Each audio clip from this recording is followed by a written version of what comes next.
What is Grass? And how can we earn money from it? Grass is an extension that you use with your Chrome browser or Brave browser. It uses some of your internet bandwidth to go and browse a web from all the data that I have, your search history and everything like that. That is all safe, and then you get paid with Grass. The Grass token is currently not live. Instead, you're getting Grass points. There are some estimates that you can make around $450 to $900 per month, based on the current price of Grass points. Make sure if you're using this, you're only using one account. And there is a referral system. My link is below.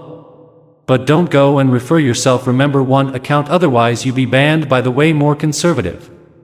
Estimates predict around $2.20 a day.